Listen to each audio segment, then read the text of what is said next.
If you're trying to remove the Steam trade hold, there's one important thing you need to know right away. There is no simple opt-out button anymore. Steam uses this hold as a security measure, so the real goal is to prove your account is secure and activate the Steam Guard Mobile Authenticator the right way. In this video, I'll walk you through exactly how to do that, what to expect during the waiting period, and the few cases where the hold still cannot be removed. If this helps, make sure to hit like and subscribe for more quick Steam tutorials. Alright, let's get into it.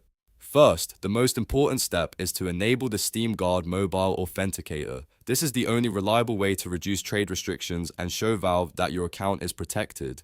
Email security by itself is not enough, so on your phone, download the Steam mobile app if you don't already have it installed. Once the app is open, log in with your Steam account. After that, look for the Steam Guard icon, which is the shield at the bottom of the screen. Tap that, then choose Add Authenticator. Steam will guide you through linking your phone number, and you'll likely receive an SMS code to confirm everything.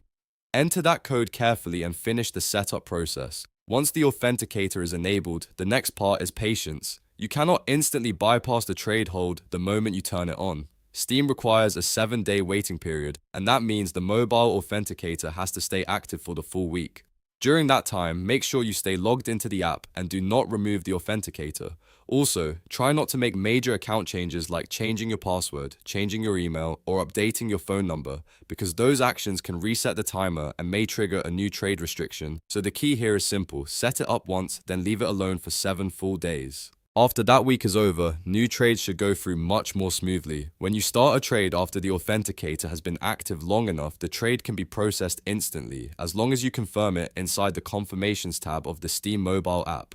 That confirmation screen is very important, because even when the hold is gone, the Steam still expects you to approve the trade manually on your phone, so always check your confirmations if a trade seems stuck. Now, if you already created a trade that is sitting in a 15-day hold, enabling the authenticator will not remove that hold from the trade that already exists. That's a really important detail. In that situation, the only way forward is usually to cancel the trade, which may trigger a separate 7-day trade cooldown, and then create the trade again once your authenticator is fully active. So if your goal is to get rid of an old hold, you have to understand that Steam usually does not retroactively cancel security restrictions on trades that were already submitted. The safest move is to wait until the authenticator is fully validated, then start fresh. There is also a special case you should know about if you trade Counter-Strike 2 items. Even with an active authenticator, CS2 items can still be subject to a 7-day trade protection period. In that case, the items are delivered instantly, but the recipient cannot trade or market them for 7 days. That is a game-specific rule, and it cannot be removed by changing settings or enabling the app. So if you're seeing that kind of delay in CS2, that is normal behavior and not something you can bypass.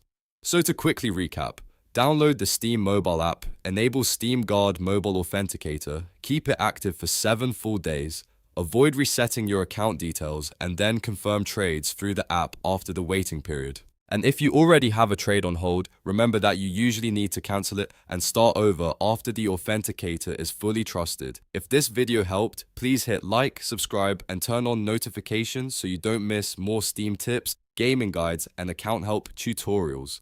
Thanks for watching, and I'll see you in the next one.